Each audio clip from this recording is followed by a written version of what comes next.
नमस्ते बच्चों। आज हम विदुर के बारे में पढ़ेंगे। अभी तक हमने पढ़ा देवव्रत, विषम प्रतिज्ञा, अम्बा और विषम के बारे में। अब है विदुर। इसमें जो शांतनु की दो रानियां होती हैं, एक गंगा और एक सत्यवती। तो सत्यवती के दो पुत्र होते हैं, चित्रांगद और विचित्रवीर्य। विचित्रवीर्य की जो रानी है अंबालिका, उनकी दासी की कोख से धर्मदेव का जन्म हुआ। वही धर्मदेव बड़ा होकर विदुर नाम से प्रसिद्ध हुआ। धर्मशास्त्र और राजनीतिक में उन्हें बहुत अधिक ज्ञान था। वह बहुत शांत स्वभाव के थे, क्रोध के पास भी नहीं थे। युवावस्था में विषम पितामह ने उनको उनके ज्ञानी होने से, उनके ज्ञान से प्रभावित होकर धृतराष्ट्र का प्रधानमंत्री बना दिया। जिस समय धृतराष्ट्र ने दुर्योधन को जुआ खेलने की अनुमति दी, आज्ञा दी, उस समय विदुर ने धृतराष्ट्र को बहुत समझाया, बहुत प्रार्थना की, निवेदन किया कि आप इनको ये जुआ खेलने की आज्ञा न दीजिए, क्योंकि इससे कौरव और पांडवों में बहुत भेद बढ़ जाएगा और आपस में युद्ध भी हो सकता है। और इस तरह से आप जुए की जो आदत है इससे बचाएं, इसका परिणाम गलत हो सकता है।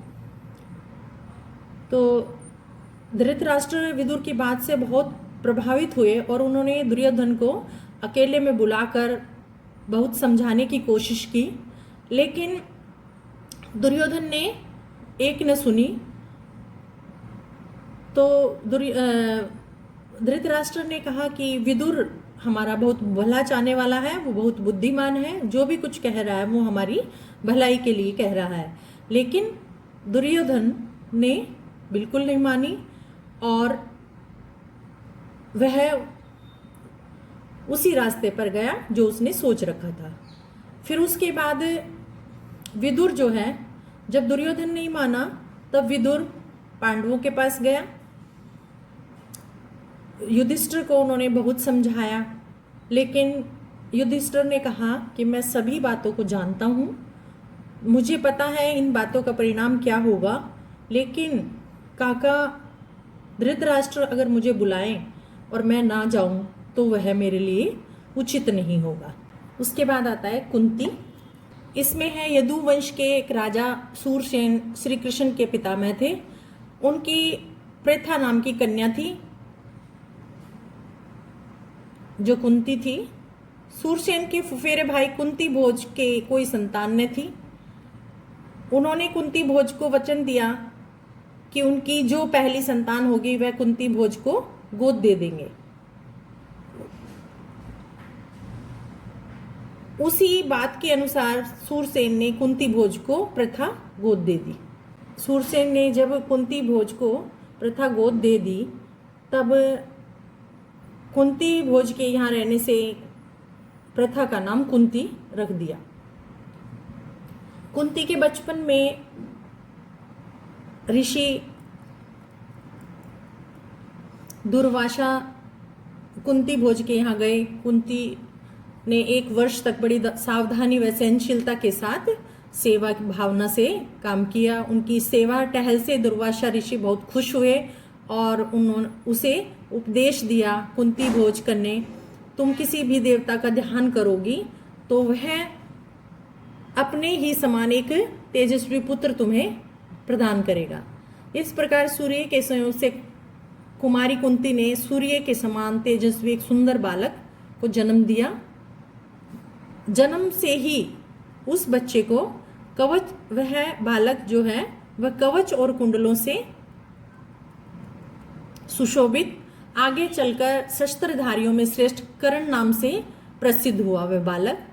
कुंती को, क्योंकि कुंती कुंवारी थी, तो वह लोक निंदा संसार की बुराइयों से डर कर वह उस बच्चे को रखना उसने अपने पास उचित न समझा, और वह उसे एक पेटी में बंद करके और सावधानी पूर्वक गंगा नदी में बहा देती है। रास्ते में जब वह बहता हुआ बच्चा जा रहा था, उस समय अधिरथ नाम का एक सारथी की उस पर नजर पड़ी, और उसने उस पेटी को जब खोल कर देखा तो उसमें एक सुंदर बच्चा हंसता हुआ दिखाई दिया। अधिरथ जो था उसके कोई संतान नहीं थी, तो उसने उस बालक को देखकर बहुत वह खुश हुआ, और उस सूर्यपुत्र कर्ण की तरह सारथी के जो सूर्यपुत्र कर्ण था वह सारथी के घर में उसका पालन पोषण होने लगा। उधर कुंती बड़ी हो गई, उसके वह विवाह के योग्य हो गई। उसे विवाह करने की इच्छा से देश विदेश से अनेक राजकुमार स्वयंवर के लिए आए। हस्तिनापुर के राजा पांडु भी स्वयंवर में शामिल हुए। कुंती ने उन्हें गले में वरमाला डाल दी, और पांडु का कुंती से विवाह हो गया, और कुंती पांडवों के साथ हस्तिनापुर चली गई। उस समय राजवंशों में एक से अधिक ब्याह करने की प्रथा थी, तो उसकी पांडु की एक और शादी हुई। भीष्म पितामह ने उन्हें सलाह दी, और पांडु ने मद्र राज की कन्या माद्री से उसका विवाह किया। एक दिन महाराज पांडु वन में शिकार खेलने के लिए जा रहे थे, तो जंगल में एक हिरण के रूप में एक ऋषि दंपति घूम रहे थे। पांडव ने अपने तीर से उस हिरण को मार दिया, यानी कि वो हिरण के रूप में घूम रहे थे, तो उसने उसे हिरण को तीर मार दिया, क्योंकि उसको नहीं पता था, उनको यह पता ही नहीं था कि ये ऋषि दंपति हैं। और ऋषि ने मरते मरते पांडु को श्राप दे दिया, तो कि जिस तरह से मतलब मेरी मृत्यु हुई है उसी तरह से तुम्हारी भी मृत्यु उसी प्रकार से होगी। तो वह बहुत दुखी हुए, और उन्होंने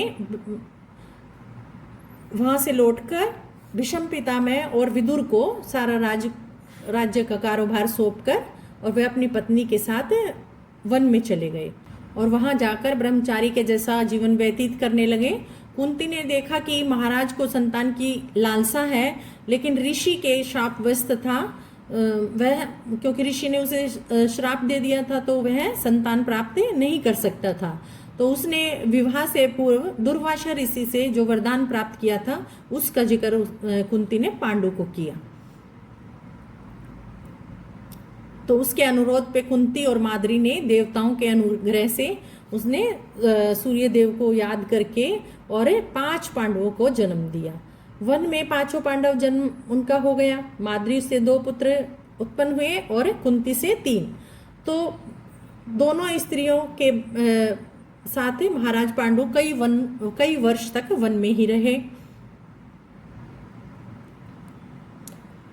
तो सारा वन आनंद में, वसंत ऋतु का समय था, सारा वन आनंद में था, बहुत सुंदर दृश्य दिखाई दे रहा था। तो महाराज पांडु जो है वो माद्री के साथ प्रकृति की तरह उस प्रकृति की इस मतलब वसंत ऋतु का जो मौसम था उसको देखकर वह उसको निहारने लगे, देखने लगे। तो ऋषि के श्राप का असर उस पर पड़ गया और उनकी तत्काल उसी समय मृत्यु हो गई। माद्री के दुख का पार न था, उसे बहुत दुख हुआ कि मेरे पति की मृत्यु मेरे कारण हुई है।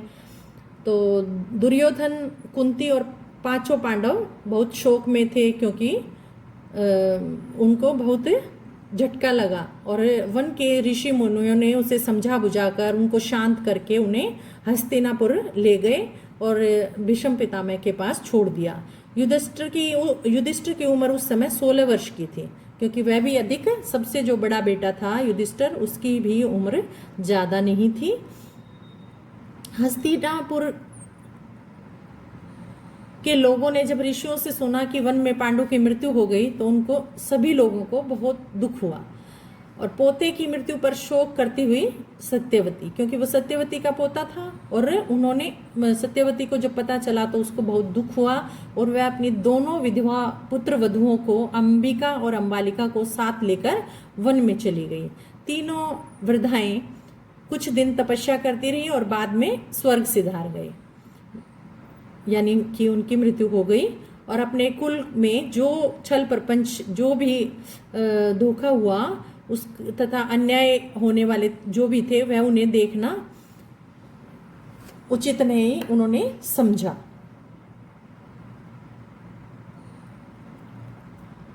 उसके बाद आता है भीम।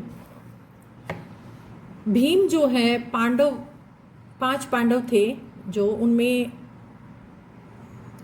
भीम बहुत शक्तिशाली था, बहुत हष्ट पुष्ट भीम का शरीर था। और धृतराष्ट्र थे, वो 100 पुत्र थे, 100 भाई थे, तो सभी आपस में मिलजुल कर रहते थे। 100 कौरव और 5 पांडव सभी मिलकर रहते थे, हंसी मजाक करते थे, क्योंकि सारे ही वो बच्चे थे। लेकिन दुर्योधन जो था उसके मन में धीरे धीरे उनसे ईर्ष्या होने लगी।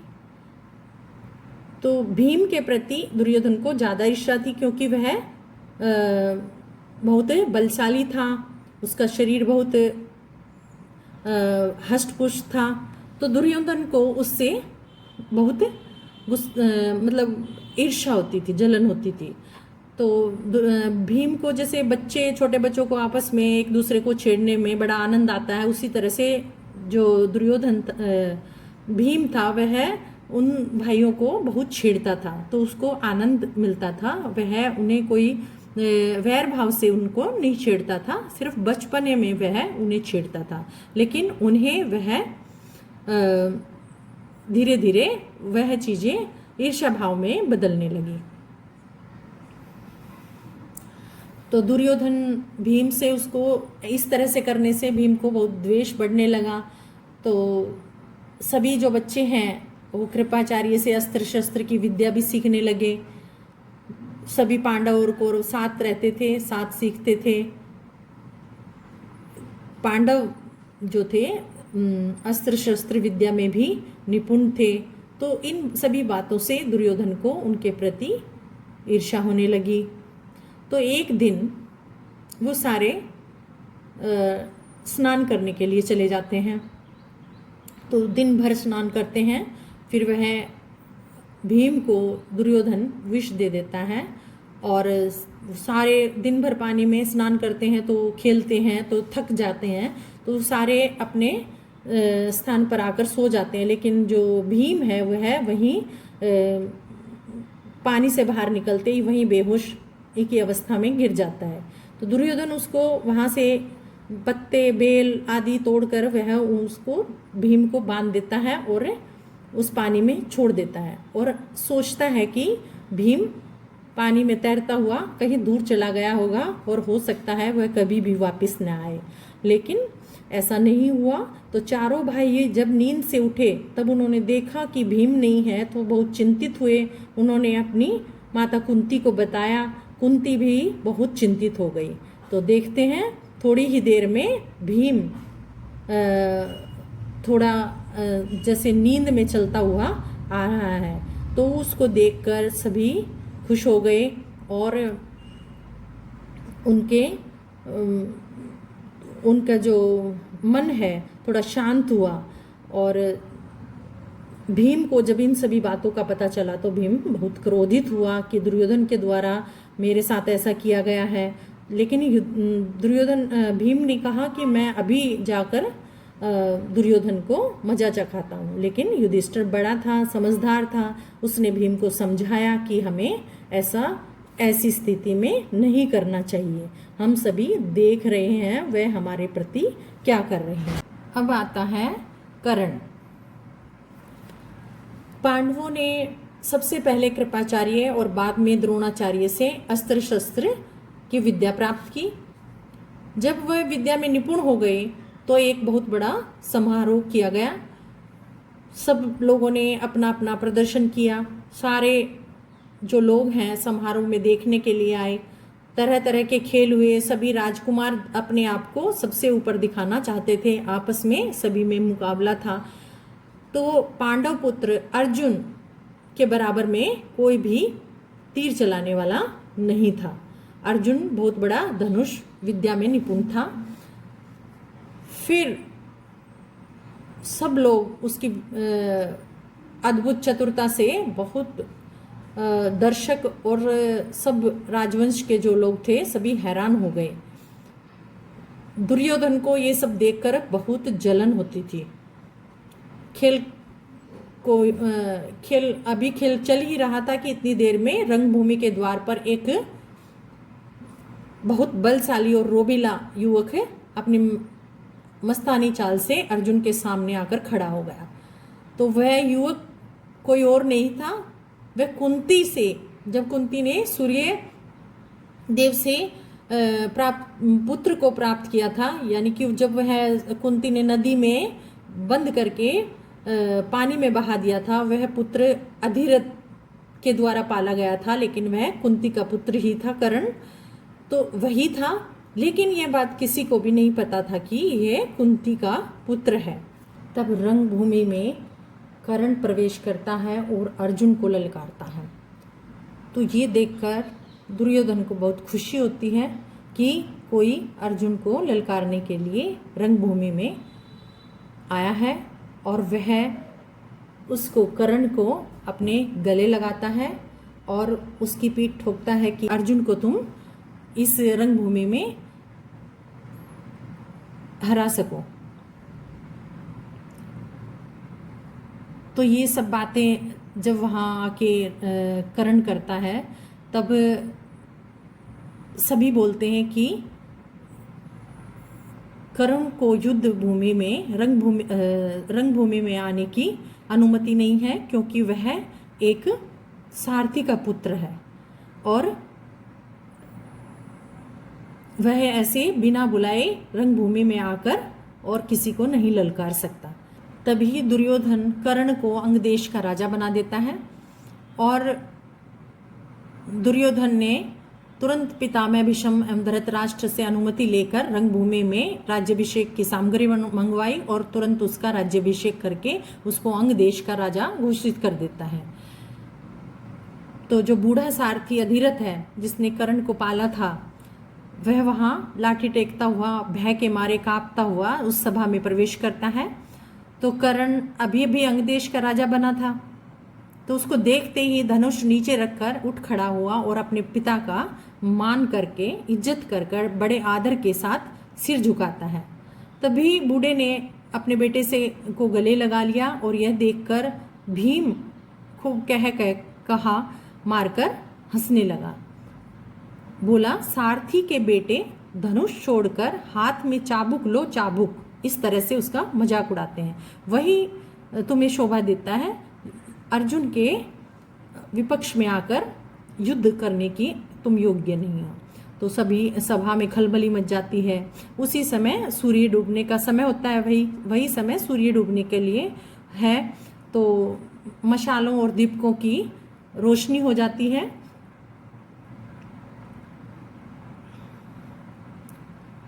और कुछ लोग अर्जुन के, कुछ कर्ण के, कुछ दुर्योधन की जय जयकार करते हुए वहाँ से चले जाते हैं। तो इंद्र ब्राह्मण के रूप में प्रवेश करता है और जो कर्ण को जन्म से ही कवच और कुंडल भिक्षा में प्राप्त हुए थे, वह इंद्र आकर कर्ण से मांग लेता है, क्योंकि उस इंद्र को डर है कि यह इतने शक्तिशाली कवच और कुंडल हैं जो वह उसके द्वारा कहीं वह अर्जुन को कोई आहत न पहुंचा सके। तो वह कर्ण से भिक्षा में मांग लेता है। कर्ण बहुत दानवीर होता है, वह किसी चीज़ के लिए मना नहीं करता।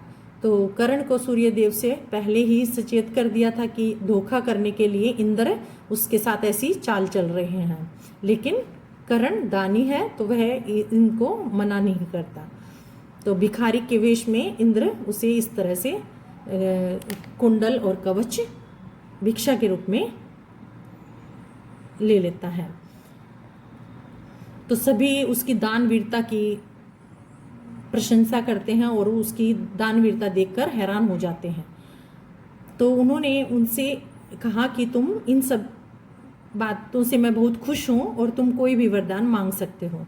तो कर्ण ने देवराज से कहा, आप बहुत खुश हैं शत्रुओं का संहार करने यानी कि युद्ध करने के लिए आप अपनी शक्ति नामक शस्त्र मुझे प्रदान कर सकते हो।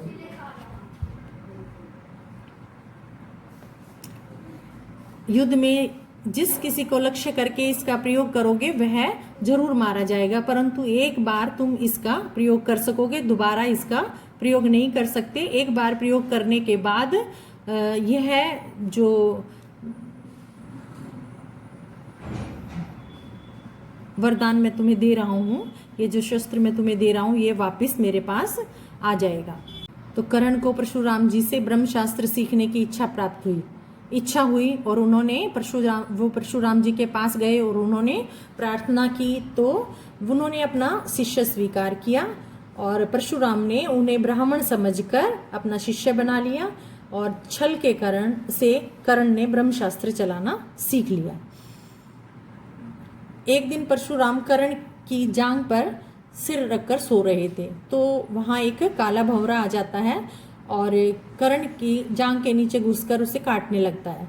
तो कीड़े के काटने से कर्ण को बहुत दर्द होता है और जांघ से बहुत खून आने लग जाता है। वह कर्ण के इस भय से कहीं गुरुदेव की नींद न खुल जाए, जांघ को जरा भी हिलाता डुलाता नहीं है। जब खून से परशुराम की देह भीगने लगी तो उसकी नींद खुल गई। उन्होंने देखा कि कर्ण की जांघ से खून निकल रहा है। तो ये देखकर परशुराम बोले, सच बताओ तुम कौन हो। तब कर्ण असली बात न छिपा सके और उन्होंने बताया कि वह ब्राह्मण नहीं बल्कि सूत पुत्र है। यह जानकर परशुराम को बहुत क्रोध आया, अतः उन्होंने उसी घड़ी कर्ण को श्राप देते हुए कहा, क्योंकि तुमने अपने गुरु को धोखा दिया है, इसलिए जो भी विद्या तुमने सीखी है वह अंत समय में तुम्हारे किसी काम न आएगी और तुम उसको एन वक्त पर भूल जाओगे। रण क्षेत्र में अगर तुम्हारे रथ का पहिया धरती में धंस जाएगा। तो परशुराम जी का यह श्राप झूठा न हुआ। जीवन भर कर्ण को उनकी सिखाई हुई ब्रह्मशास्त्र विद्या याद रही, पर कुरुक्षेत्र के मैदान में अर्जुन से युद्ध करते समय कर्ण को वह याद नहीं रही, कर्ण उसको भूल गया। दुर्योधन के घनिष्ठ मित्र कर्ण ने अंत